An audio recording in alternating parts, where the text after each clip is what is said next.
si la campagne présidentielle changeait de ton et si le gouvernement Macron finissait par être sérieusement ébranlé par les affaires autour d'Alexis Kohler, le secrétaire général de l'Élysée, et si, au-delà de Mediapart, les médias s'en inquiétaient et arrêtaient par exemple de parler de Zemmour. Alexis Kohler est soupçonné d'avoir exercé une influence tout à fait démesurée dans 2 dossiers, celui de la fusion Veolia-Suez et celui de MSC, un énorme transporteur maritime italo-suisse dont il est proche familialement et qui bénéficie de nombreuses facilités de la part de l'État. On va parler d'Alexis Kohler aujourd'hui. Bienvenue dans le Club Indé, notre club de la presse indépendante, et bienvenue aussi à celles et ceux d'entre nous qui nous regardent sur YouTube. Au programme ce jour, 2 sujets, le pass sanitaire et les médias indépendants. Alors que grandit cette 5e vague épidémique, on a mis nos masques. La suppression du pass n'est plus du tout à l'ordre du jour, évidemment. Et certains d'entre vous, nos abonnés, vous regrettez que nous n'ayons pas critiqué le dispositif du pass sanitaire et son traitement médiatique. On va en parler avec notre médiateur, qui est journaliste Arrêt sur Image. Bonjour, salut Loris. Et aussi avec vous, Mathias Enthoven, vous êtes le directeur des programmes de Blast, le média fondé par Denis Robert, qui a 9 mois d'existence. Et donc, on va parler d'Alexis Kohler. Peut-on enquêter sur le gouvernement Macron à quelques mois de la présidentielle ? On en parlera avec vous, Jean-Baptiste Rivoire et Yanis Hamdi. Vous êtes tous 2 journalistes d'investigation. Vous avez lancé une série de documentaires intitulée « Emmanuel, un homme d'affaires à l'Élysée », dont le numéro 1, l'affaire K, pour Kohler, est diffusée sur Blast, justement, et sur YouTube. Alors, j'ajoute, Jean-Baptiste, que nos abonnés vous connaissent bien. J'ai tapé votre nom hier sur le moteur de recherche et il y a beaucoup d'articles, beaucoup de contenu. Vous êtes un historique du journalisme d'investigation télé en France. Vous avez notamment co-dirigé Spécial Investigation sur Canal+, une émission qui a été trappée par Vincent Bolloré. Et vous avez finalement quitté Canal il y a quelques mois, après une très longue négociation. Merci à tous les 3 d'avoir accepté notre invitation. Alors, avant de se plonger dans nos 2 sujets, c'est bientôt Noël et la presse indépendante vous fait les yeux doux pour remplir ses caisses. Blast, vous avez lancé votre campagne de dons. J'ai regardé la vidéo, on voit ici la campagne. J'ai regardé la vidéo de Denis Robert qui semble inquiet quand même de la situation financière. Il dit on a besoin de 150 000 € par mois pour faire tourner la web télé, on n'en reçoit que 90 000. Qu'est-ce qui se passe? Est-ce que l'heure est grave? Qu'est-ce que vous pouvez nous dire là-dessus? Alors, la situation de Blast, elle est particulière parce que quand on a fait cette vidéo, la plupart des gens ont été très surpris. Alors, les gens, et c'est vrai qu'il y a un certain nombre d'indicateurs qui La vidéo de Denis a surpris. La vidéo de Denis, exactement. Ouais. Parce qu'il y a un certain nombre d'indicateurs qui laissent penser que Blast va bien. C'est-à-dire qu'on fait des bonnes audiences, on a de très bons retours de la part des gens de manière générale, on a une croissance qui est très importante sur les réseaux sociaux et même en termes d'abonnés, etc. Donc, objectivement, on pourrait se dire que les indicateurs sont au vert, etc. Simplement, on s'est lancé dans un contexte particulier, c'est-à-dire qu'on n'a pas de financeurs privés. On a fait une levée de fonds auprès du grand public sur KissKissBankBank qui nous a permis d'avoir une trésorerie. Presque 1 million de 900 000 €. Ouais, 920 000 € auxquels il faut enlever les 8% versés à KissKissBankBank, auxquels il faut enlever les contreparties qui étaient des livres, des BD qu'il faut envoyer, acheter, etc. Donc c'est pas vraiment 900 000 €. Parce que vous récompensez vos donateurs par des livres et des BD. Oui, en fait c'est comme ça que fonctionnent les campagnes sur KissKiss. Il y a un certain nombre de contreparties. Donc ces contreparties, évidemment, on n'achète pas les livres au prix coûtant, etc. On les a moins chers, mais malgré tout, il faut quand même payer les livres, payer les envois, etc. Donc c'est plutôt 800 000 € qu'on a reçus à la fin que 920 000. Voilà. C'est quand même une très belle somme, ce qui nous a permis de nous lancer, de louer des locaux, de faire des travaux qui nous ont coûté de l'argent, etc. Et en fait, c'est un peu ça le problème, c'est que par rapport au prévisionnel qu'on avait, on a dépensé plus d'argent que ce qu'on avait prévu. Il a fallu payer des cautions de 6 mois, il a fallu faire des travaux plus chers que ce qu'on imaginait, etc. Il y a plein de choses comme ça. On a eu un gros sujet d'enquête sur le Qatar qui nous est tombé dessus. Il a fallu prendre des journalistes pour travailler sur ce sujet, au-delà de ceux qu'on a salariés. Donc il a fallu prendre des pigistes, etc., qui ont travaillé à plein temps pendant des mois sur le sujet. Je précise que votre modèle économique, ce n'est pas l'abonnement, hein. Enfin, c'est l'abonnement de soutien, mais il n'y a pas de paywall. Merci, j'aurais peut-être dû commencer par là. Donc Blast, c'est vrai que c'est un média en accès libre. L'accès libre, ça ne veut pas dire que l'information est gratuite, ça veut dire qu'elle est financée par des gens qui font qu'ensuite cette information est accessible aux autres gratuitement, entre guillemets. Donc on a effectivement aujourd'hui à peu près 16 000 personnes qui sont abonnées à Blast et qui financent quotidiennement, enfin mensuellement plutôt, le fait que d'autres puissent avoir accès à cette information. Donc c'est vrai qu'il y a une dimension citoyenne dans le fait d'être abonné à Blast, de se dire que Alors le modèle jusqu'à présent, ça a plutôt été des médias derrière ce qu'on appelle des paywalls, des médias sur abonnement. Comme nous, ouais. Comme vous, comme Mediapart, etc. Ce que je ne reproche absolument pas. Mais c'est vrai que, en fait, pour moi, ce modèle, il avait une vertu qui était de permettre à des médias d'être stables et de se stabiliser. Il a aussi un inconvénient qui est que cette information est limitée en termes de diffusion. Et c'est vrai que nous, comme on est parti sur la vidéo, on avait une véritable volonté. La vidéo, c'est ce qui est le plus diffusé aujourd'hui sur Internet. C'est-à-dire, c'est pas la photo, c'est pas les articles, c'est pas les écrits, c'est de la vidéo, c'est ce qu'il y a de plus viral sur Internet. Et donc, quand on a décidé d'investir un média indépendant en vidéo, on s'est dit que c'était quand même extrêmement dommage de ne pas pouvoir profiter de l'incroyable force de viralité de la vidéo. Mais alors, donc là, vous avez besoin de sous. Alors, donc du coup, j'arrive à notre résultat. Donc, on a donc à peu près 10 000 personnes qui nous ont, 8 500, qui nous ont donné de l'argent pour un an, dont en mars, on espère qu'elles vont se réabonner, et c'est fondamental qu'elles se réabonnent pour nous, parce que en fait, si elles se réabonnent, on a gagné, c'est-à-dire qu'on est stable. Okay. Même si 50% de ces 8 000 se réabonnent, on s'en sort, parce que dans le même temps, on a accumulé depuis des mois des nouveaux abonnés, quoi. Ce qui fait qu'aujourd'hui, on a à peu près 16 000 abonnés, il y en a à peu près 6 000 qui payent mensuellement, et 8 9 000 qui ont donné pendant la campagne pour un an. Donc vous voyez bien que notre enjeu, c'est de gagner suffisamment d'abonnés pour arriver au bout de la première année, et avec l'arrivée des abonnés qui avaient payé sur un an, s'ils se remettent à payer, normalement on est stable. C'est-à-dire qu'on a des revenus qui nous permettent de payer nos salaires, nos loyers, nos frais, etc. Simplement, là, on a un enjeu qui est qu'à 3-4 mois près, on a un déficit de trésorerie, qui fait que, alors qu'on dépense, j'en sais rien, disons 150 000 €, on a 100 000 qui rentrent, et donc on a 50 000 de trésor qui manquent ce mois-ci, peut-être 40 000 le mois d'après, 30 000 le mois suivant, 20 000 en mois de mars, et normalement, ça s'accumule. En avril, on est stable. Mais simplement, donc il nous manque, mettons, à peu près 200-250 000 € pour tenir jusqu'à mars sur la progression qui est la nôtre actuelle. Alors pour aider Blast, on mettra dans le contenu tous les liens nécessaires. Alors donc il y a vous, il y a Politis, qui a 33 ans, qui est un des plus vieux médias indépendants. On avait invité Agnès Rousseau au dernier Club Indé. Ils ont des soucis, ils sont au bout de leur réserve, il y a beaucoup moins de publicité. Elle me dit qu'il y a beaucoup moins d'aide de l'État, parce qu'eux bénéficient d'aide de l'État. Pas d'événements de recrutement d'abonnés à cause du Covid. Bref, Politis recherche 500 000 € pour se relancer, créer un nouveau site. Au bas de ce contenu, on mettra aussi le lien de cette tirelire, la vôtre et celle de Jean-Baptiste Rivoire et Yanis Mamdi, dont on parlera tout à l'heure. Arrêt sur image, je vous le dis, on tient bien le coup grâce à vous, nos fidèles abonnés. Merci infiniment. Mais comme chaque année, on commence nous aussi notre campagne de dons. Alors pourquoi une campagne de dons ? Parce que c'est grâce à ces dons de fin d'année qu'on peut faire un abonnement très très doux, le fameux 4 € par mois. Et puis on propose même des abonnements à prix encore plus doux pour les précaires, les plus précaires d'entre vous, et pour mettre aussi souvent que possible nos contenus en libre accès. Puis on va vous concocter en récompense un joli calendrier de l'Avent, plein de surprises en décembre. Et à la fin de l'émission, j'aurai une annonce à vous faire sur Arrêt sur image. Pardon, je crois que j'ai cogné sur mon micro. J'aurai une annonce à vous faire concernant Arrêt sur image, donc restez avec nous.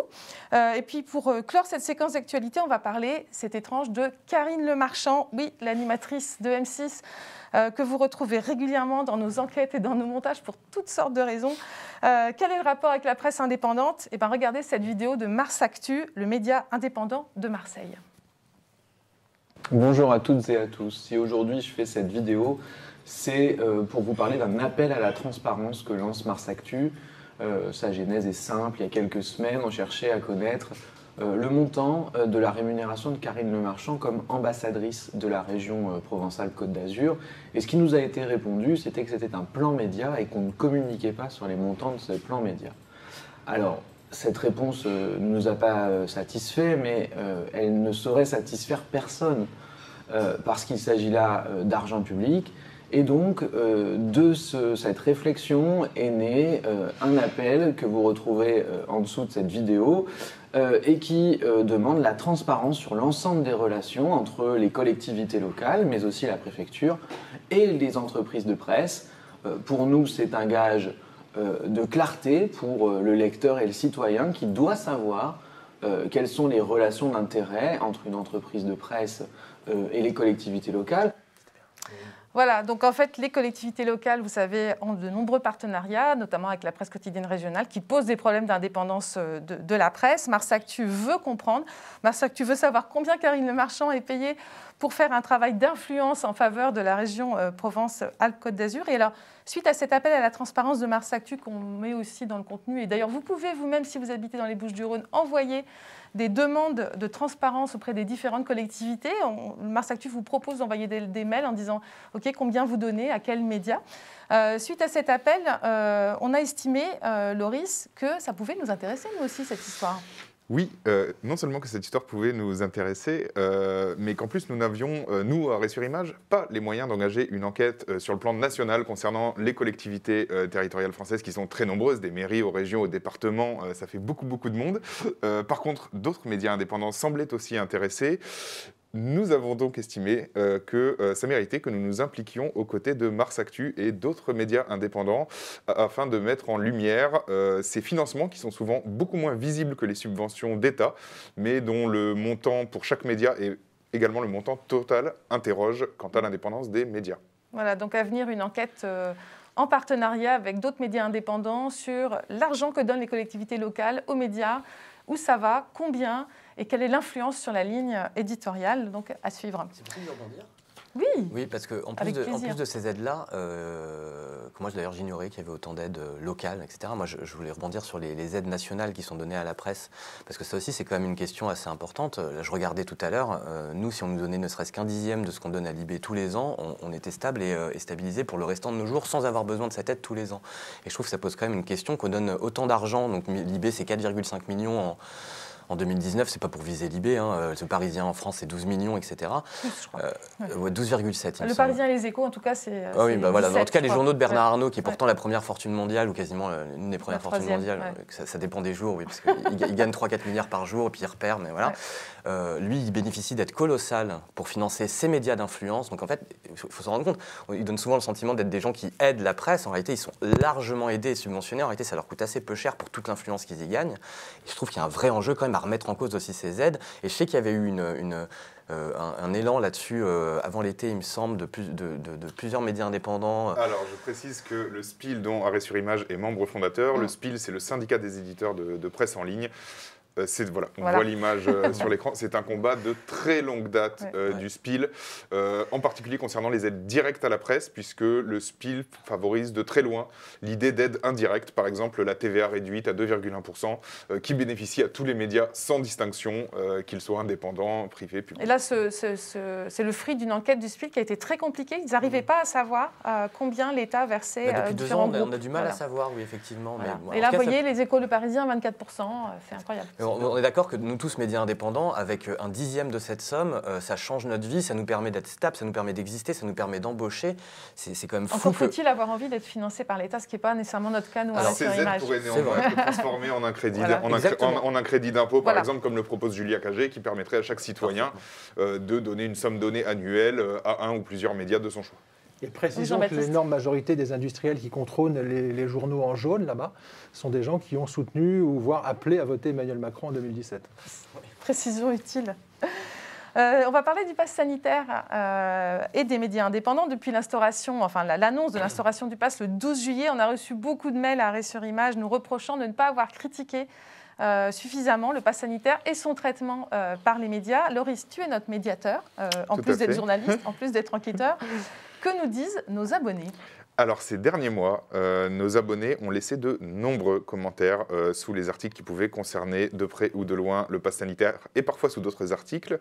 Ils nous ont aussi écrit des longs courriels pour nous exprimer leur désapprobation à propos de notre traitement insuffisant, selon eux, des travers médiatiques liés au pass sanitaire.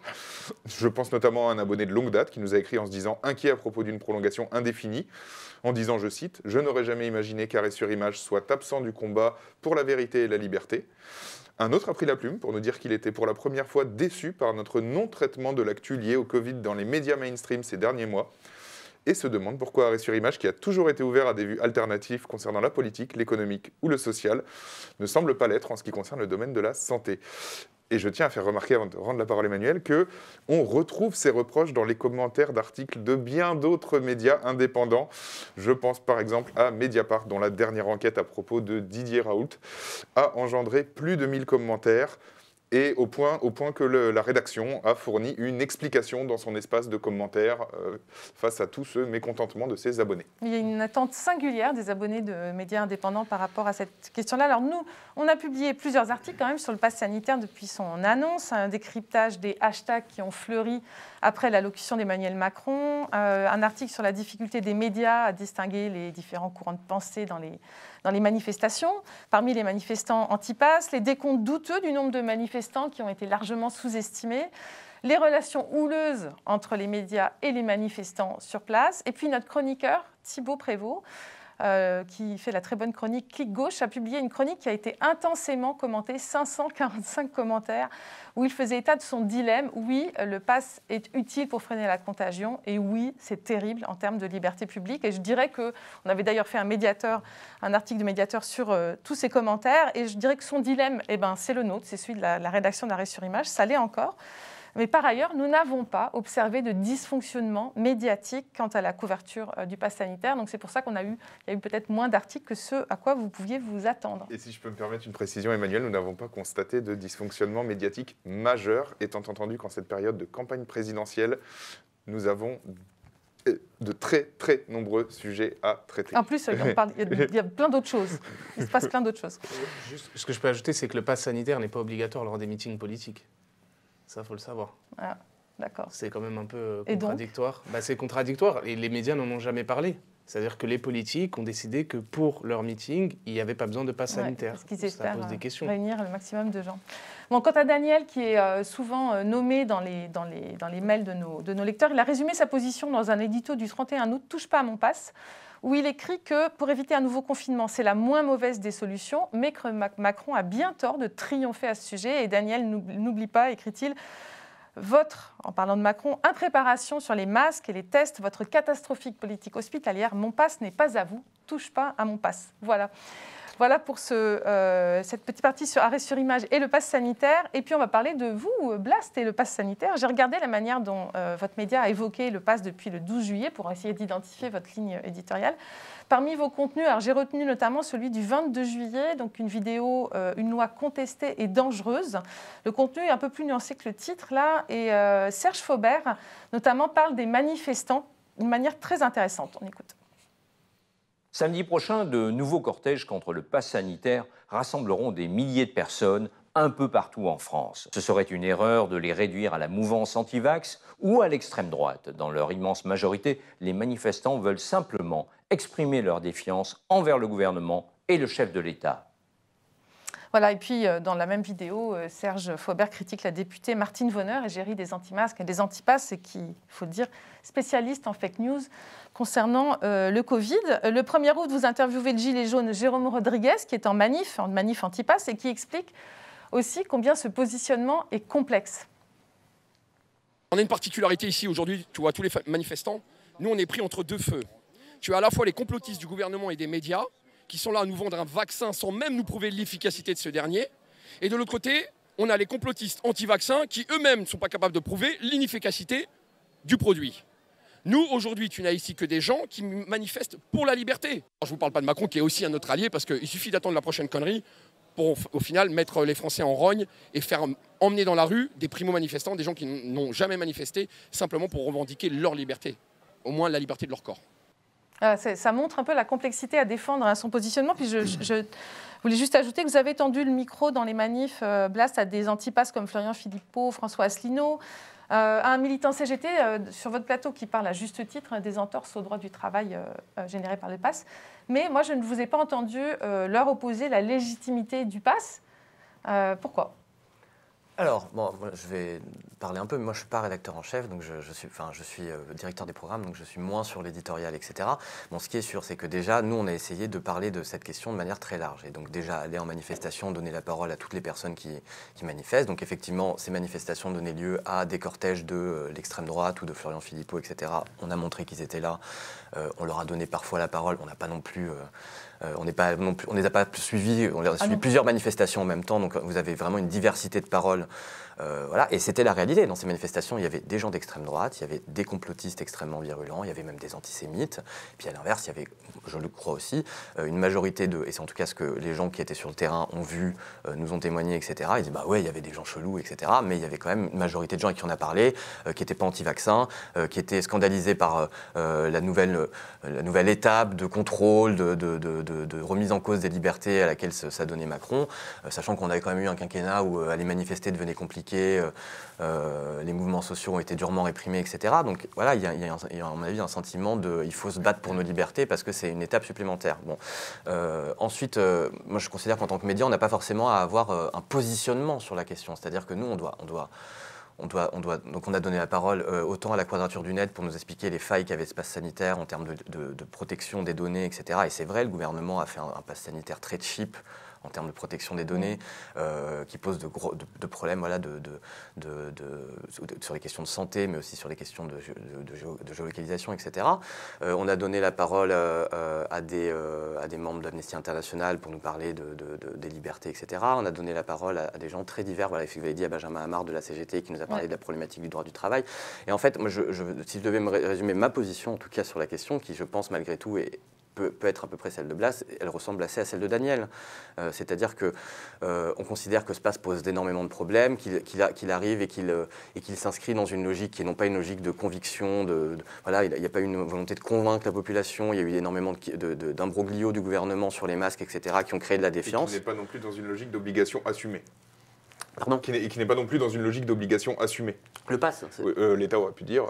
D'obligation vaccinale. Oui, voilà, nous voulons une obligation vaccinale mais alors, pour telle et telle raison. On y est presque. C'est-à-dire que... c'est une manière d'y arriver sans le dire et sans le faire, ce qui me semble bien différent. Je suis d'accord, mais dans le même temps, avec un discours hyper moralisateur et hyper agressif vis-à-vis des gens qui ne se sont pas encore fait vacciner, etc., il y avait quand même une très grande injonction à le faire. Mais bon, passons. Nous d'ailleurs, pour vous dire, on a eu, nous aussi, beaucoup de messages. Alors, vous me disiez tout à l'heure que vous aviez le sentiment qu'on était plutôt anti-pass. Nous, on a eu beaucoup de messages de gens qui nous ont dit qu'on critiquait pas assez le pass. D'ailleurs, il faut se rendre compte que les gens, parfois, je parlais tout à l'heure avec ma rédactrice en chef, on a sorti plus de 17 sujets en vidéo sur la question. La plupart des gens, en fait, ils les ont pas vus passer. C'est-à-dire qu'aussi, il y a un truc Internet, on ne voit pas tout passer, il y a le flux. Donc on vous a accusé d'être anti... Mais est-ce que d'être trop pro-pass? Mais vous considérez... Pro-pass, un peu comme vous, de ne pas avoir assez parlé, de ne pas avoir assez critiqué. Et donc la ligne de Blas, ce serait, vous me disiez, plutôt anti-pass mais pro-vax. Comment on pourrait résumer la ligne de Blas? On considère que le pass sanitaire a d'énormes failles, pose d'énormes problématiques. Je dis on, mais je n'ai pas non plus envie de parler au nom de toute la rédaction. Je ne suis pas le représentant de la rédaction. Mais donc, en tout cas, de ce que je ressens, de la manière dont c'est ressenti, dont c'est traité à Blast, on a le sentiment que le vaccin et le pass sanitaire sont des solutions qu'on doit adopter, enfin voilà, qui sont pas forcément... qui ont une utilité, on va dire, mais qui posent d'énormes problèmes, qui ont des failles. Voilà, moi, je suis vacciné, etc. Mais quand je vois tous les jours les vaccins qui sont retirés pour telle ou telle raison, etc., j'entends qu'il y ait une méfiance et qu'il y ait des gens qui aient peur, quoi. Et donc, moi, je pense que justement, c'est là que les médias doivent rentrer doivent jouer leur rôle. C'est-à-dire que là où il y a de la peur, du doute, etc., faut des espaces de confiance pour les gens qui leur expliquent, etc. Voilà. Et nous, par exemple, si vous préférez, on n'est pas allé dire le vaccin c'est grave, je sais pas quoi. On est allé dire voilà, le pass sanitaire, ça pose des problèmes. Ça pose des problèmes de liberté, ça pose des problèmes d'information, de protection des données, etc. Et en plus, ça s'inscrit dans une logique où on pense que ce gouvernement a fait d'énormes erreurs et que toute cette coercition aurait pu être évitée. Si on dit le pass quand même diminue les risques de contagion c'était le point de vue au départ. Aujourd'hui, je ne suis pas certain parce que quand on regarde le fait que le gouvernement lui-même dit en fait, à cause du pass, les gens sont totalement relâchés, ils ne se rendent pas compte qu'ils peuvent quand même transmettre le virus, même s'ils sont vaccinés. Et donc, en fait, le pass sanitaire a créé un espèce de blanc-seing. Et moi, je le vois bien. Enfin, la plupart des gens, maintenant, ils disent « Ah, je suis vacciné, je te fais la bise et machin et bidule ». Donc, je ne suis pas sûr. J'ai l'impression que c'est plutôt quelque chose qui a permis donner. Enfin, je suis pas sûr qu'au départ ça a été inutile, mais aujourd'hui je me demande si c'est pas contre-productif en réalité. Et puis la dernière chose, c'est quand même que, et ça aussi on en a parlé, on a fait un truc sur les lois d'exception. Cette mesure, elle vient quand même s'inscrire dans une logique temporaire. L'état d'urgence sanitaire, alors qu'elle est prolongée. Prorogée régulièrement. Donc il y a aussi cette problématique-là. Les mesures temporaires, on a déjà vu, on connaît un peu l'histoire, la chanson. Souvent, elles ne sont pas tellement temporaires, quoi. Donc voilà. C'est d'ailleurs là-dessus que vous êtes particulièrement appuyé, j'ai trouvé, sur les dangers de la prorogation de l'état d'urgence. On va juste regarder Serge Faubert qui commente le fait que la loi de prolongation de l'état d'urgence est sur le point d'être adoptée. Vendredi matin, l'Assemblée nationale se prononcera une 3e fois sur le texte. C'est elle qui a le dernier mot au terme de la Constitution. En bon petit soldat, les élus de la majorité présidentielle seront vraisemblablement au rendez-vous du gouvernement. 4 ans de caporalisme ont eu raison de leur lucidité politique, ou tout simplement de leur courage. J'ai trouvé ça intéressant parce que je me suis dit c'est typiquement le genre de propos qu'on n'entend jamais dans les médias mainstream. C'est l'espèce d'ironie et de caporalisme des députés LREM. J'ai trouvé que c'était très à l'image de ce qu'est un média indépendant, en l'occurrence. Deux petits mots rebondir sur le pass sanitaire. Bon, d'abord, sur cette méfiance générale dans la population à la guerre des vaccins et donc du pass sanitaire et cette colère, il faut quand même voir qu'on sort quand même de 20 à 25 ans d'énormes mensonges de l'industrie pharmaceutique qui ont, j'allais dire, vacciné les gens. Mais enfin, je veux dire, combien de fois les labos nous ont menti sur « mais non, mon médicament n'est pas dangereux », alors qu'en fait, il est dangereux. J'achète les experts des organismes publics pour que les décisions publiques me soient favorables, etc. Donc, on a tellement menti aux gens qu'à un moment donné, ça crée de la méfiance. Et maintenant, on a un problème terrible, c'est que les gens ne veulent plus croire les labos. Bon, enfin, pas tous, parce que là, quand même, la majorité s'est fait vacciner finalement. Ouais, enfin, en tout cas on a créé de la défiance à l'égard de l'industrie pharmaceutique à force que l'industrie raconte n'importe quoi. Et comme les médias ont tardé parfois à faire le boulot, il y a aussi maintenant une défiance à l'égard des médias. Donc cette situation, je veux dire, c'est le résultat quand même de 20 ans de dérives graves. Et deuxième petite chose, pour moi, le pass sanitaire, c'est un peu un syndrome. Les gens s'accrochent à ça, mais je pense qu'il ne faut pas regarder juste ça. Pour moi, les gens s'accrochent à ça parce que c'est aussi le syndrome d'une espèce de dérive autoritaire plus globale de la Macronie, qui, elle, a parfaitement documentée. Et donc les gens, ils vont s'accrocher sur le pass sanitaire, mais au-delà de ça, ils ont peut-être tort sur le pass sanitaire, il faut peut-être faire le pass sanitaire, moi je suis assez d'accord avec vous, mais par contre ça raconte, si tu veux, moi je trouve, ça raconte que les gens en ont marre d'une dérive autoritaire réelle, la loi sécurité globale et autres, le flicage, Pegasus, on ne sait même plus qui est dans notre téléphone, il y a un vrai problème quand même de liberté publique majeure, et là-dessus, moi je trouve que les gens ont raison. Loris, tu voulais conclure sur le pass sanitaire et les médias Alors, je partage cette analyse. Il est intéressant de noter que, en tout cas dans la plupart des espaces de commentaires de médias indépendants que j'ai pu regarder, il est extrêmement difficile pour ces médias d'expliquer à leurs lecteurs que, effectivement, ils tiennent un discours qui peut indirectement faire le jeu de Macron, pour le dire clairement, mais que ça n'en fait pas des médias pro-système et que ça ne les rend pas des valets du pouvoir. Et c'est un message qui, actuellement, en tout cas, et quasiment depuis le début, en réalité, de la crise sanitaire, ne passe pas. Je pense, évidemment, Mediapart, c'est un exemple très emblématique parce que...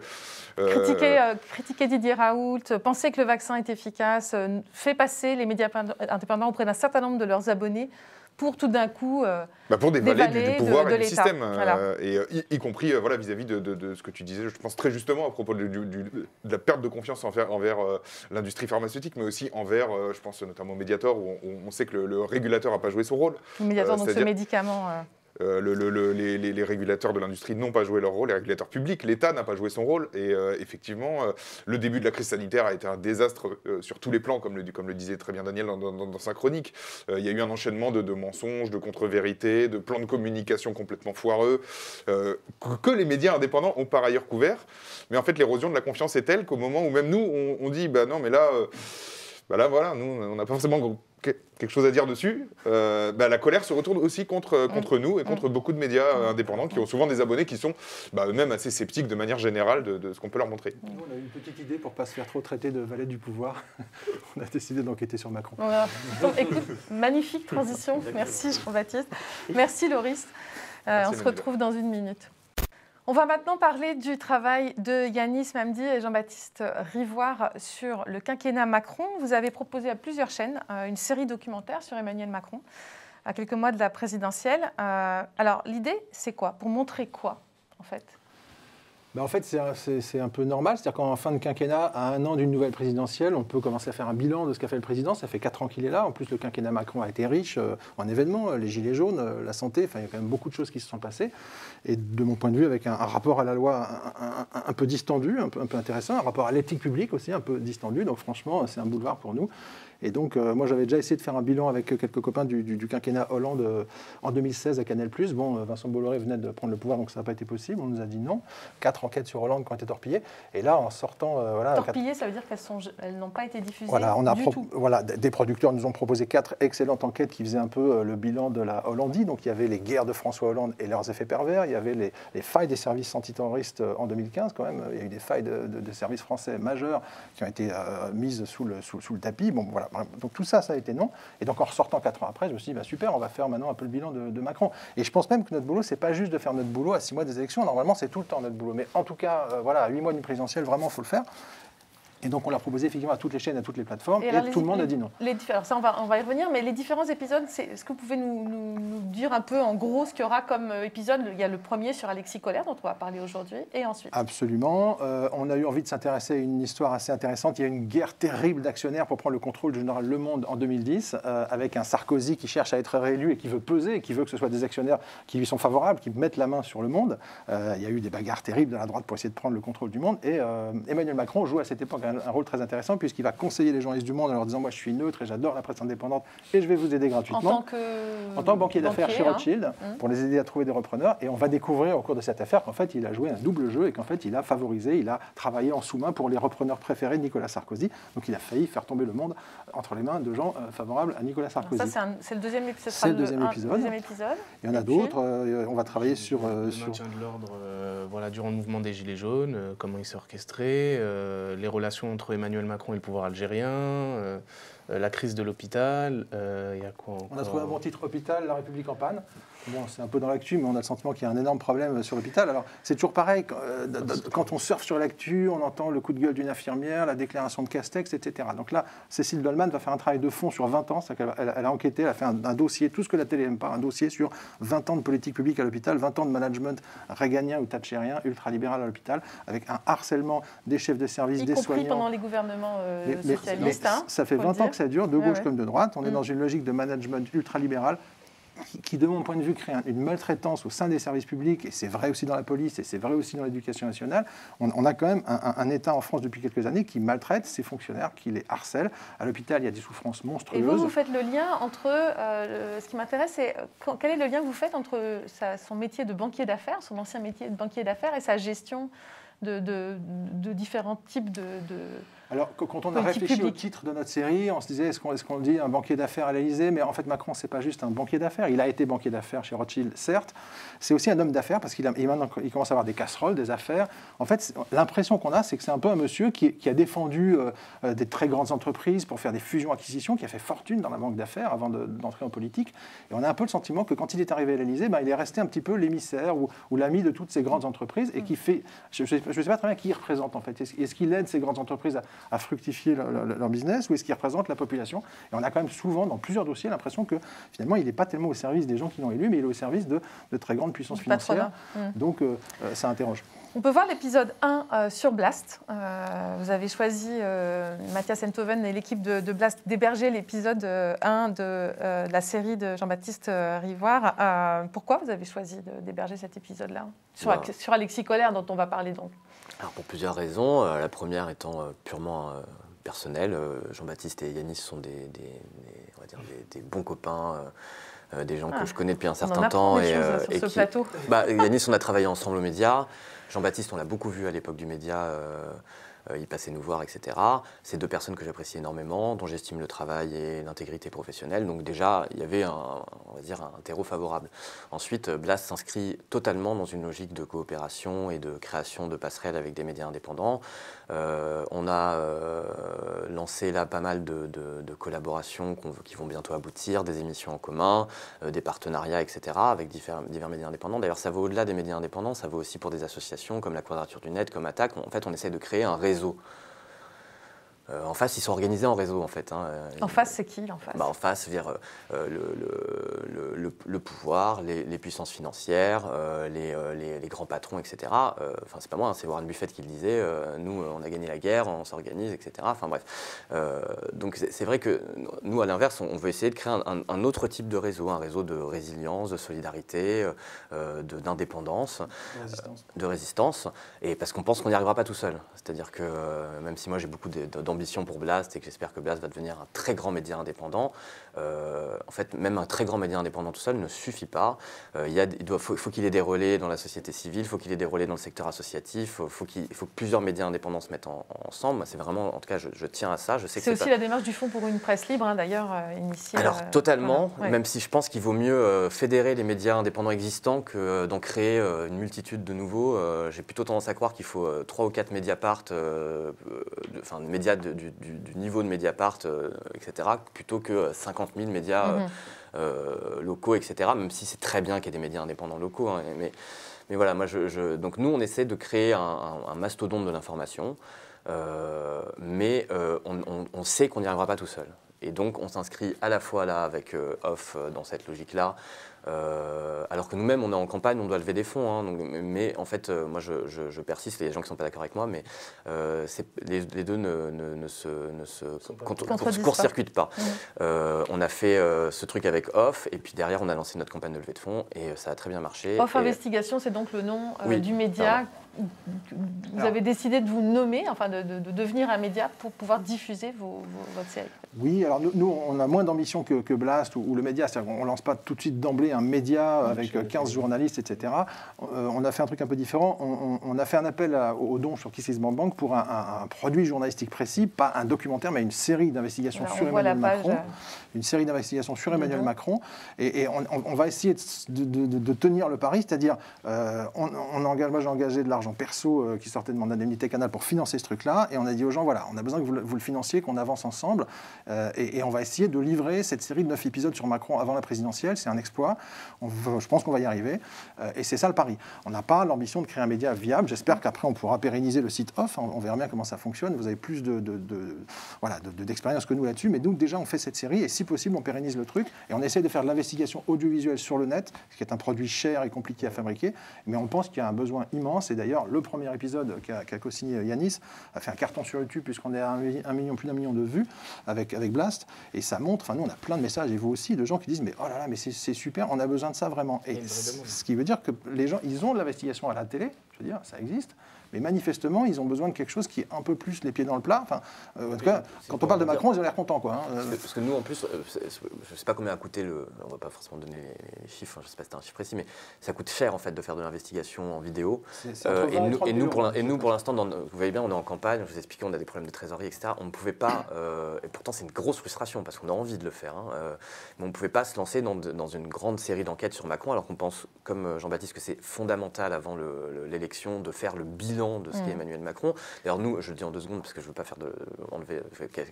gâcher la pub sur cette partie, mais on a fait plein de trucs de bilan, du bilan économique, de bilan des ministres, etc. Parce qu'on pense que et donc ça s'inscrit aussi totalement dans cette logique-là, parce qu'on pense que là, à 6 mois du premier tour, il faut que les gens aient des éléments pour juger le bilan du quinquennat, juger les personnes qui font la Macronie. Et là, en l'occurrence, Alexis Kohler, les gens ne s'en rendent pas forcément compte, mais c'est l'éminence grise de l'Élysée. C'est le mec qui décide de tout avec Macron, quoi. On va en parler. Alors voici comment vous présentez, Jean-Baptiste, votre projet. On regarde. Avec quelques autres journalistes, on a pondu un projet, un truc de fou, une série documentaire d'investigation sur le bilan de la Macronie.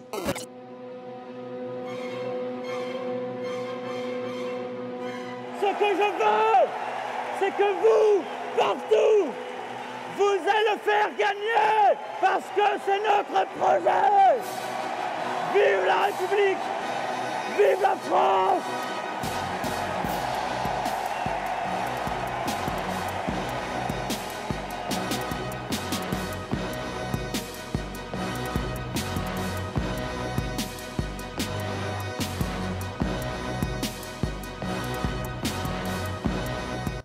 Voilà, 9 épisodes de 26 minutes qui vont être diffusés autour de février-mars. Et là, vous expliquez que ça a été refusé par toutes les chaînes. On regarde cette partie-là. M6 nous a dit on n'ira pas sur la politique, sauf avec Karine Le Marchand. TF1 nous a dit on a déjà un projet, certes un peu différent. France Télévisions nous a dit on a déjà un projet avec 3,52 sur Macron, on n'en fera pas d'autres. Arte nous a dit ça n'intéressera pas nos téléspectateurs d'outre-Rhin. Restait Canal. Canal, ils m'ont dit on ne pourra pas t'accompagner sur ce projet, mais bonne chance pour la suite de ta carrière. Et Netflix, ils nous ont dit on n'ira pas sur des politiques en exercice. Voilà, bon, Canal, on comprend pourquoi ils vous accompagneront pas sur ce projet. Ils viennent de vous virer quand même. Vous dites que ça a été refusé, donc TF1, France 2, Canal, Arte, Netflix. Qui vous a dit non? Est-ce qu'on peut savoir à quel niveau de hiérarchie on vous a dit non, par exemple, chez TF1 et France 2? Alors, moi, je ne les connais pas forcément très bien, mais c'est des gens haut placés qui sont à la direction Enfin, c'est des gens qui disent oui ou non à des documentaires, en gros. Hein. Donc, TF1, il y a un monsieur qui dit oui ou non, c'est le monsieur du guichet. On peut savoir qui c'est, non? Je crois qu'il s'appelle...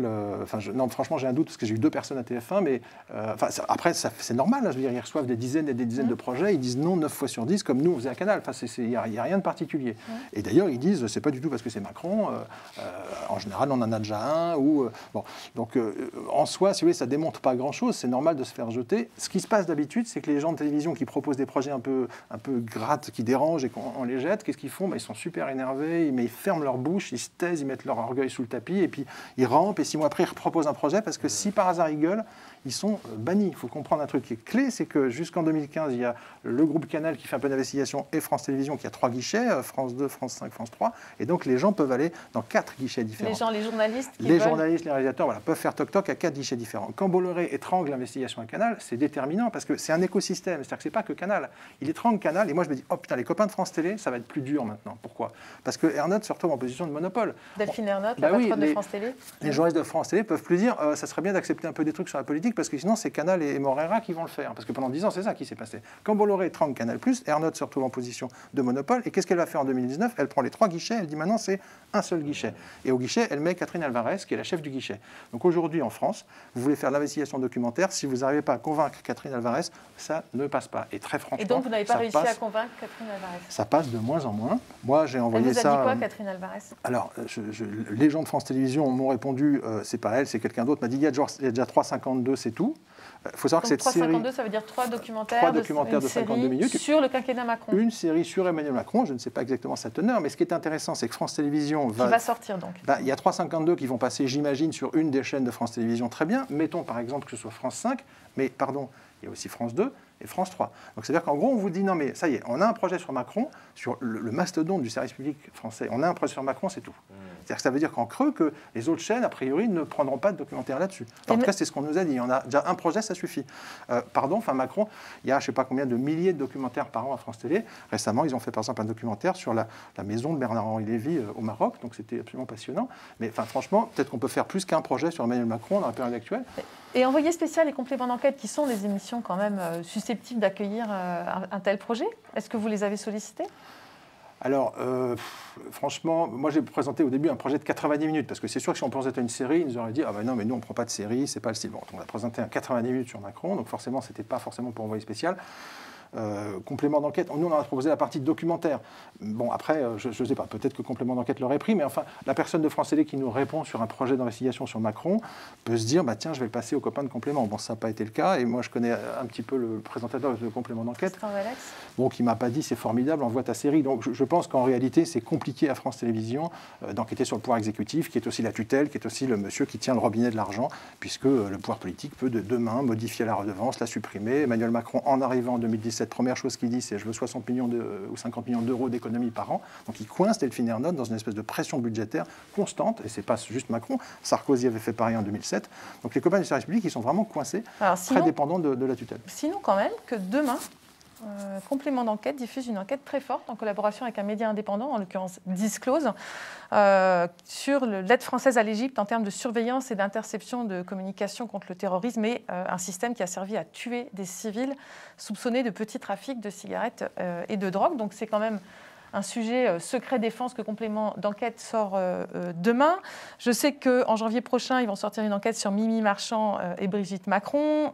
Ils ont travaillé sur les conflits d'intérêts d'Éric Dupond-Moretti, sur Benalla, sur le pantouflage des élites. quand même, toute cette programmation, elle contredit un peu l'idée que les chaînes publiques ne peuvent pas travailler sur la Macronie. Moi, je veux juste intervenir là-dessus. Il faut comprendre, c'est une émission. Oui, c'est une émission. C'est une seule émission qui fait un peu d'investigation, qui enquête un peu... un peu beaucoup quand même, non? Oui, un peu beaucoup, mais c'est une émission. Voilà, et comme il l'a dit Jean-Baptiste... Voilà, exactement. Alors, Tristan Valeix, c'est un excellent journaliste, un excellent confrère. Donc c'est lui qui dirige maintenant Complément d'enquête. Complément d'enquête, c'est le prix Albert Londres. Il avait enquêté sur Bernard Arnault au sein de France Télévisions. Il a enquêté sur Vincent Bolloré. Ça lui a valu 5 ans de procès. Donc c'est vraiment un mec formidable. Et ils ont eu la bonne idée de le mettre à la tête de Complément. Et franchement, total, et ça, c'est un geste quand total même, respect. Total respect. Ouais, après, oui, alors juste un truc. Vous avez quand même dit, c'est quand même eux qui sortent l'affaire des armes, enfin de la coopération France-Égypte pour aller tirer sur des 4x4 dans le désert qui n'ont rien à voir avec le terrorisme. Pardon, c'est pas eux qui le sortent, hein. C'est juste Disclose. Eh oui, mais c'est clé. Oui, mais c'est clé. Non, ils relayent. Ils relayent les médias indépendants. D'accord, mais ça passe à la télé quand même. Oui, c'est bien. Non, mais c'est bien de relayer. Franchement, c'est super. Et Tristan est un mec génial. C'est vachement bien de relayer Disclose. Mais qui sort l'affaire? C'est Disclose. Pourquoi les documents arrivent chez Disclose et pas à France Télé? Parce qu'ils savent que chez Disclose, ça va sortir. Je précise que le premier scoop de Disclose, qui a marqué la naissance de ce média, sur des armes françaises vendues à la coalition saoudo pour la guerre saoudienne, je veux dire, qui encerclait les civils au Yémen. C'est un scoop qui arrive chez Disclose. C'est intéressant de savoir dans quelles circonstances ça arrive. C'est un scoop qui, au départ, arrive dans une grande chaîne de télévision nationale française qui ne va pas le diffuser. C'est ça l'histoire du scoop des armes françaises au Yémen. Ça arrive chez Yann Barthès, chez TF1. C'est bloqué, c'est censuré. Et ça va se retrouver chez Disclose, dirigé, entre parenthèses, par un garçon qui s'appelle Geoffrey Livolzi, qui a voulu enquêter au sein d'envoyé spécial sur l'affaire France Télécom et le harcèlement des salariés de France Télécom. Ce projet n'a jamais réussi à passer à France Télévisions, dirigé par Delphine Ernotte, ancienne responsable de France Télécom. Donc c'est pour dire que... Donc toutes ces révélations-là, ce que vous nous dites sur le fait que c'était Quotidien qui aurait pu sortir l'affaire des armes au Yémen... C'est une journaliste de Quotidien qui a découvert ce scoop, Valentine Auberti, et vous allez en parler dans un livre qui est à paraître en janvier, si je ne me trompe pas. Oui. L'Élysée et les oligarques contre l'info, 15 ans de pression sous les 3 derniers quinquennats, Sarkozy, Hollande, Macron. Alors, je me permets quand même de... C'est vrai, c'est Disclose qui sort l'affaire qui fera l'objet du complément d'enquête de demain, mais quand même, Mimi Marchand et Brigitte Macron, Éric Dupond-Moretti, complément d'enquête a manifestement quand même la possibilité d'enquêter sur le pouvoir en place. Après, c'est des enquêtes qui sont déjà sorties, en l'occurrence. Mais Mimi Marchand, c'est en janvier. Ah oui, c'est des informations qui existent déjà. On ne sait pas ce qu'ils vont sortir. C'est pas le cas peut-être, mais alors il y a sûrement un peu plus, mais c'est pas le cas, par exemple, de ce que racontait Jean-Baptiste sur le Yémen ou de ce que sort Disclose. Là, c'est vraiment des exclus qui sortent. Là, c'est des médias qui reprennent effectivement le fil d'enquête ou de première révélation et qui sont allés fouiller un peu eux-mêmes. Mais donc on est quand même dans quelque chose qui est déjà dans le domaine public. Voilà, donc... Cela dit, c'est courageux d'aller chercher Mimi Marchand. J'espère qu'au-delà de Mimi Marchand, qui est un personnage passionnant, périphérique, un peu au cœur de la République, on va interroger la responsabilité d'un certain Emmanuel et d'une certaine Brigitte sur la place qu'ils ont accordée à cette Michel Marchand au cœur de l'Élysée. Comme disait Hollande, c'est quand même quelqu'un qui fait commerce de la vie privée, qu'on a installé au cœur de l'Élysée dans des réunions toutes les semaines. C'est quand même quelqu'un qui a des gros problèmes avec la justice depuis 20 ans, et pas qu'avec la justice. C'est quand même des pratiques très particulières. Elle est au cœur de l'État depuis des années, quoi qu'elle en dise, parce qu'en plus, à chaque fois, elle dit « je suis retraitée, j'ai été planter mes carottes ». C'est pas vrai. Non, mais donc ça va, quoi. Donc, alors, Michel Marchand, c'est bien, mais ça serait bien de faire une enquête aussi sur la communication des Macron, quoi. Bon, on verra si le complément d'enquête de janvier est à la hauteur de vos espérances, Jean-Baptiste. Alors, parlons d'Alexis Collère, haut fonctionnaire, actuel secrétaire général de l'Élysée, qui aurait profité de son statut pour favoriser une énorme entreprise, le transporteur maritime et croisiériste MSC, une entreprise italo-suisse, dont les dirigeants se trouvent appartenir à la famille de Collère, ce qu'il a omis de préciser, n'est-ce pas, à la haute autorité sur la transparence de la vie publique. C'est Mediapart qui a révélé la proximité entre Collère et MSC et la manière dont Macron le protège au point d'avoir peut-être interrompu une enquête judiciaire sur ces conflits d'intérêts. Je voulais vous demander pourquoi ce sujet, Yanis et Jean-Baptiste, qu'est-ce qui vous a le plus sidéré? Comment est-ce qu'on peut résumer l'ampleur de cette affaire? Comment on peut résumer ça? On dirait quand même que c'est l'un des plus gros scandales de la Macronie actuelle. Pourquoi on a décidé d'aller là-dessus? Justement parce que c'est un sujet qui était traité par aucune télévision, l'affaire Collère. Alors à juste titre... Sinon, quand il y a des événements précis, enfin par les journaux télévisés. Oui, les journaux télévisés, voilà, il y a eu quelques plateaux, il y a eu quelques petits reportages, mais nous on parle vraiment d'un sujet long, enquête, investigation, on essaye de comprendre l'histoire, parce que c'est une histoire qui est très très complexe, ça, et le pouvoir a beaucoup joué là-dessus. D'ailleurs, Mediapart a un énorme dossier. Voilà, Mediapart a un énorme dossier, c'est long, il faut s'y plonger, il faut vraiment tout lire, tout comprendre, etc. Et donc nous, on s'est dit que voilà, c'est un énorme scandale, il est important aujourd'hui que les gens puissent comprendre l'histoire qui touche le bras droit d'Emmanuel Macron. Voilà, tout Une simplement. très grande vertu de leur travail, c'est que justement, vous dites le dossier est énorme sur Mediapart, ben, là, en moins d'une heure, on a une compréhension de l'affaire qui pourtant est très complexe. Et ça, c'est salvateur, parce que les gens, ils n'ont pas le temps d'aller chercher dans des dossiers, dans des machins, et c'est aussi le but de l'audiovisuel. Il y a une démarche un peu plus paresseuse quand on regarde un documentaire et quand on lit un dossier, etc. Mais ça permet aussi de toucher beaucoup plus de monde et de convaincre les récalcitrants à aller chercher l'info que, ben, en fait, là, elle est facilement accessible et résumée. Et c'est extrêmement, extrêmement important qu'il y ait des documents comme ça qui permettent aux gens de manière condensée, ils n'ont pas un temps fou à consacrer à l'information, mais en général. Donc l'audiovisuel a aussi cette vertu-là, quand elle est faite de cette manière, de faire gagner du temps et donc de toucher beaucoup plus de monde. C'est là qu'il y a un écosystème à favoriser entre médias indépendants, parce qu'effectivement, par exemple, Martine Orange ou Mauduit, qui ont beaucoup travaillé sur l'affaire Collère, de Mediapart, ont fait un travail formidable. Après, tout le monde n'est pas abonné à Mediapart, les papiers sont parfois un peu complexes à comprendre. Nous, on a une petite expérience de mettre en image de manière pédagogique et si possible à peu près compréhensible des histoires compliquées. C'est tout l'enjeu de l'investigation et c'est ce qu'on faisait à Spécial Investigation. Et donc je pense qu'on peut s'entraider, ils sont valorisés par le film. Nous, on est content aussi qu'ils aient amorcé l'enquête. Et effectivement, quand il y a 1 million et... Ils ont plus qu'amorcé l'enquête. Ils ont amorcé l'enquête, enfin ils ont largement développé l'enquête, on va dire. Après, on est parti en Italie essayer de faire des compléments. Mais je veux dire, le fait que plus d'1 million de gens regardent ça, et j'espère comprennent le film que Yanis a géré, ça fait plaisir parce que l'investigation, le problème, c'est que c'est vachement important, mais aussi il faut que ce soit compris par le grand public. Et c'est vrai que l'audiovisuel est un média de masse, quoi. Et c'est là que peut-être on peut apporter une petite pierre. On n'a pas le talent de nos amis de Mediapart ou d'autres, je veux dire. Mais par contre, on essaie de mettre en image, et là, je pense qu'on... Oui, c'est le grand mérite de votre documentaire, vraiment. Un moment clé, celui où on découvre que grâce à Martine Orange de Mediapart, Alexis Collère est lié à la famille Aponte qui dirige MSC. Pour comprendre, il faut faire un peu de généalogie. Né en 1972 à Strasbourg, Alexis Collère est le fils de Charles Collère et de Sola Hakim. Les voici en 2017, filmés par France 3 Alsace, quand leur fils a été nommé secrétaire général de l'Élysée. Les racines d'Alexis Collère, c'est donc l'Alsace. Mais aussi Israël. Sa mère, Sola Hakim, est née en 1932 à Haïfa, dans une famille juive de Palestine. C'est par elle que le secrétaire général de l'Élysée est lié à la famille Aponte. Sola Hakim est en effet la cousine germaine de Raffaella Diamant. C'est à Naples, dans les années 60, que Raffaella rencontre Gianluigi. Ensemble, ils fonderont MSC. Au sein de la compagnie, les postes les plus importants sont occupés par des membres de la famille. Diego, le fils, s'occupe des porte-conteneurs et des terminaux portuaires. Alexa, la fille, gère les finances. Quant à Esther Diamant, la tante de Raffaella, elle a longtemps dirigé MSC Israël.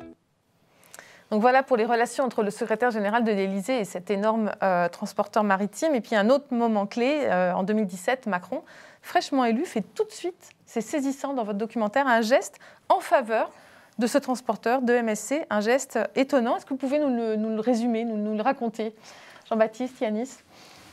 Non, mais c'est simple, voilà. Macron, en fait, il faut savoir que quand il est élu, le premier déplacement qu'il fait, donc c'est à Saint-Nazaire, les chantiers navals de Saint-Nazaire, donc qui sont des énormes chantiers, on construit des énormes paquebots.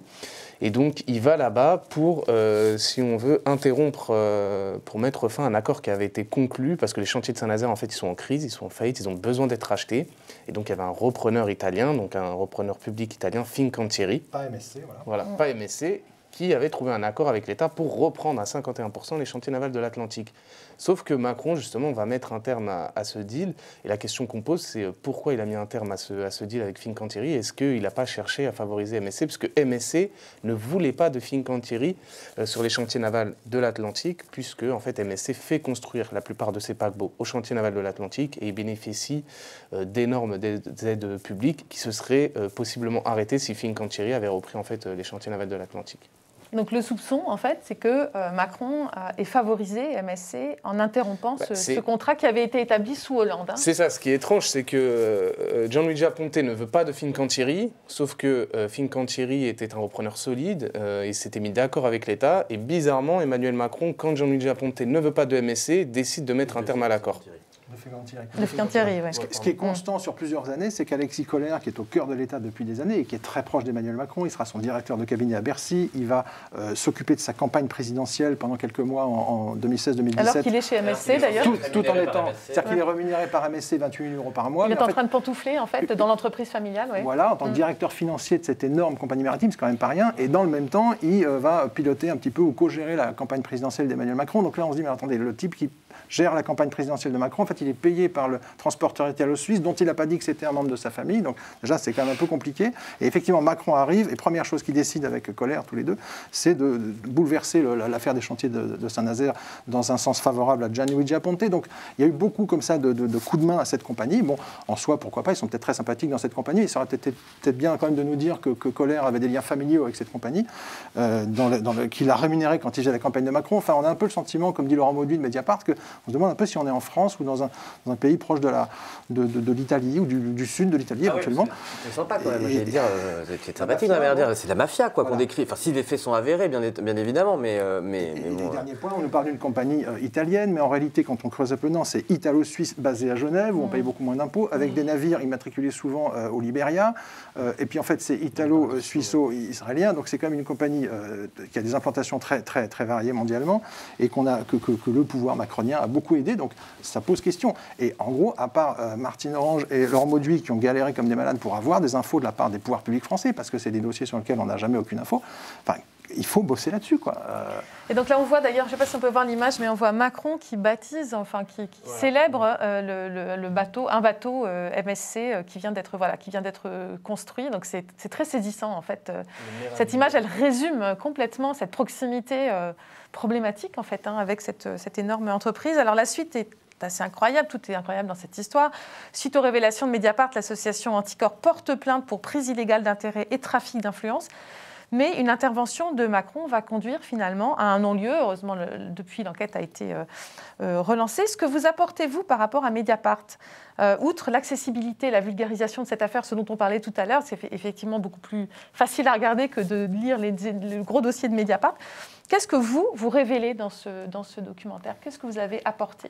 On explique tout simplement comment le gouvernement va exercer de fortes pressions sur Anticor, qui a besoin de faire renouveler son agrément. L'agrément, c'est un droit de saisir la justice dans des affaires quand quand le parquet n'y va pas.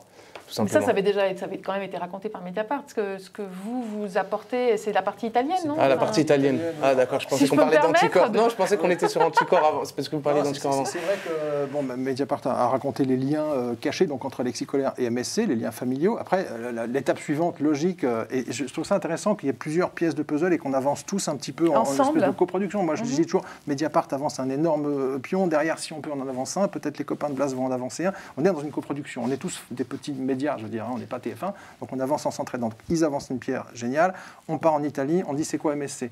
Yanis découvre que donc il y a des problèmes de pollution, il y a des problèmes d'opacité financière et d'optimisation fiscale qui ont l'air assez gratinés, et surtout, on avait parlé de ces histoires de saisie de drogue, j'y croyais à peine, Yanis vérifie, il y a beaucoup de saisies de drogue avec des grosses quantités, et donc on va tout simplement dire bonjour monsieur aux autorités italiennes, excusez-moi, c'est quoi cette histoire, à quel niveau se situe la responsabilité? Parce que quand vous avez 16 tonnes de drogue sur un bateau saisi aux États-Unis, et c'est une des dizaines de saisies récentes, et que une partie de l'équipage de MSC est arrêtée, jugée, condamnée. La plus grosse saisie de l'histoire des États-Unis. Oui, au bout d'un moment, alors attendez, à quel niveau de la compagnie il y a une complicité avec la 'Ndrangheta, qui est cette mafia du sud de l'Italie qui contrôle, enfin qui infiltre depuis des années le fameux port sud-italien de Gioia Tauro, dont le patron de MSC a pris le contrôle complet en 2019. C'est-à-dire qu'il y a des liens avec la 'Ndrangheta qui sont quand même suspects, donc on enquête là-dessus. Et là... Et alors vous interviewez un procureur, un vice-procureur de Calabre, et vous lui posez la question des responsabilités de haut. Enfin, est-ce qu'il y a des hauts responsables de MSC qui pourraient avoir connaissance ou être impliqués dans ces énormes trafics de drogue? On regarde. En 2016, quand 300 kilos de cocaïne avaient été saisis à Gioia Tauro, un représentant de MSC avait été formellement mis en cause. Noi non abbiamo mai parlato di una connivenza, di una collusione della società, ma sicuramente di singole persone, di piccoli segmenti operativi all'interno della società. Suite à une saisie en 2016, le procureur adjoint avait pourtant publiquement mis en cause MSC. Allora, quello che doveva cambiare MSC era sicuramente una diversa gestione delle turnazioni del personale, allo scopo di evitare, diciamo, la sedimentazione, il consolidamento di rapporti tra singole persone, singoli trasportatori, singoli mittenti di merce, singoli operatori portuali interni, singoli trasportatori su gomma, poi delle merci che vengono portate. À la fin de son interview, notre vice-procureur de Calabre reconnaît qu'il est possible que certains cadres de MSC coopèrent avec la 'Ndrangheta. Quello che io penso è che quindi, così come c'è stato, potrà continuare ad esserci e ci sarà senz'altro anche nel prossimo futuro l'azione di collusione, di connivenza, di corruzione di qualcuno ai vari livelli della società, prevalentemente di quello esecutivo, ma non si può escludere anche di livello più alto. Voilà, alors de ce passage, vous avez fait un tweet pour promouvoir votre doc.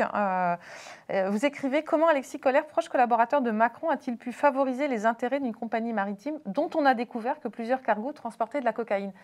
Je voulais qu'on revienne sur ce tweet. Je l'ai trouvé un peu, comment dire, un peu racoleur. Je me demandais si ce n'était pas un peu exagéré de mettre Collaert. Parce que quand on regarde le documentaire et qu'on est dans la partie italienne, on est avec vous sur le port de Gênes. Est-ce que c'est le port de Gênes où vous faites toutes vos interviews? Plusieurs ports, Gênes, ports. Naples, voilà. Giotoro, ouais. Vous faites des interviews avec des gens qui pointent ces histoires de pollution, de trafic de drogue, etc. Mais est-ce qu'on est quand même loin d'Alexis Collaert? Il n'est plus question d'Alexis Collaert pendant ce passage-là. Est-ce que de ces incertitudes du procureur, on peut faire un tweet? Le tweet ramasse en quelques lignes ce qu'il y a un peu dans le sujet. Alors évidemment, c'est archi-réducteur, un tweet, hein, c'est pas le film. Par définition, oui. Après, moi, je ne serais pas aussi affirmatif que vous sur le fait qu'il n'y a rien à voir avec entre Collaert et la drogue. Ah, moi, je ne suis pas affirmatif, je pose la question. Il a quand même été directeur financier de cette boîte, ce qui n'est pas rien, qui est l'un des postes les plus importants. Donc forcément qu'il était au courant sur les cargos qui ont été interceptés avec de la drogue. Il y a un vrai questionnement, parce que là, ils disent l'aspect de la drogue. Moi, c'est ce que je veux dire à la fin de la séquence, mais si je veux dire quelque chose, je dirais ça. Quand même, on se rend compte qu'on a quelqu'un qui était directeur financier d'une entreprise et ensuite, avant et après, qui était dans l'État à gérer cette entreprise. Qui a travaillé pour Macron avant et après. Exactement, mais avec des implications dans MSC avant et après. Donc malgré tout, quand il y va, donc, il fait du pantouflage, enfin, voilà, il part à MSC, il a accès à toutes les informations. Il voit quand même que cette entreprise a des pratiques fiscales extrêmement douteuses. Il voit que cette entreprise a des problématiques avec de la cocaïne, du trafic de drogue. Et il choisit quand même de favoriser cette entreprise. Donc c'est un choix malgré tout. Il avait des informations. Je ne sais pas quel était l'état des lieux de l'entreprise qui voulait reprendre les marchés de l'Atlantique, par exemple.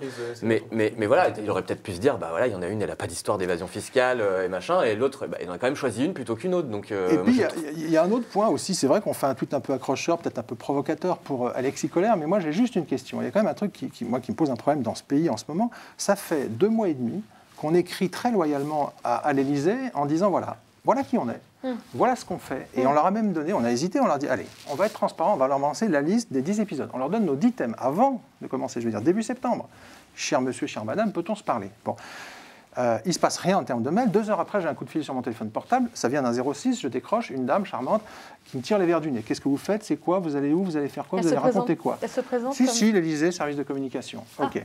Ça passe très vite, elle me tire les verres du nez. Bon, je ne suis pas né il y a 2 ans, donc je ne lui dis pas grand-chose. Je lui dis juste, par contre, nous, on aimerait bien pouvoir vous interviewer sur nos différents épisodes.